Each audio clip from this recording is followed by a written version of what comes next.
जय श्री राम। भविष्य मार्गदर्शन में आप सबका स्वागत है। पंचांग के अनुसार साल में 4 बार नवरात्रि पड़ती है, जिसमें से 2 गुप्त नवरात्रि होती है। गुप्त नवरात्रि तंत्र साधना के लिए अच्छी होती है। यह नवरात्रि गृहस्थों के लिए नहीं होती। चैत्र मास और आश्विन मास में पड़ने वाली नवरात्रि को हम लोग मनाते हैं। इसी कारण चैत्र और शारदीय नवरात्रि का काफी महत्व माना गया है। सबको पता है कि माँ दुर्गा का वाहन सिंह है, लेकिन हर साल आपने सुना होगा कि माँ इस वाहन पर बैठकर आ रही हैं। हर साल नवरात्र के समय तिथि अनुसार अलग अलग वाहन में सवार होकर माँ धरती पर आती हैं। इसका मतलब यह हुआ कि वह धरती पर सिंह की बजाय विभिन्न तरह की सवारियों पर आएंगी।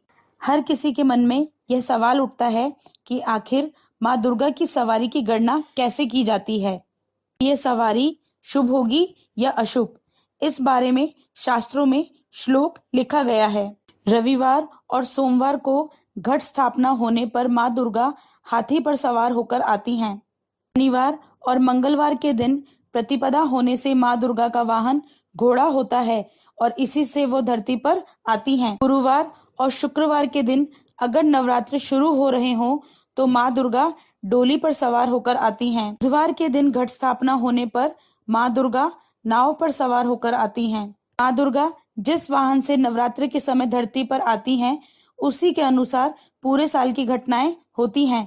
इसके लिए भी एक श्लोक के माध्यम से बताया गया है। यदि माँ दुर्गा हाथी पर सवार होकर आएंगी तो अधिक वर्षा होती है, सुख संपदा आती है। यदि माँ दुर्गा घोड़े पर सवार होकर आती हैं तो पड़ोसी देशों से युद्ध की आशंका बढ़ जाती है। यदि माँ दुर्गा नौका यानी नाव पर सवार होकर आती हैं तो सभी मनोकामनाएं पूर्ण करती हैं।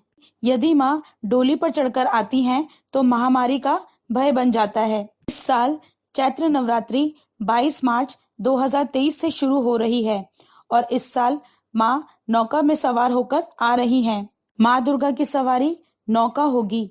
नाव जो जल परिवहन का साधन होता है।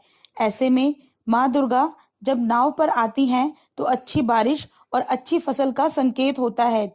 नौका वाहन के साथ माँ दुर्गा के आगमन या प्रस्थान करने का अर्थ होता है कि माता रानी से सब कुछ प्राप्त होगा जो आपको चाहिए। आशा है आपको ये जानकारी अच्छी लगी हो। ऐसी ही अधिक जानकारी के लिए हमारे चैनल को लाइक, शेयर व सब्सक्राइब करें। जय श्री राम।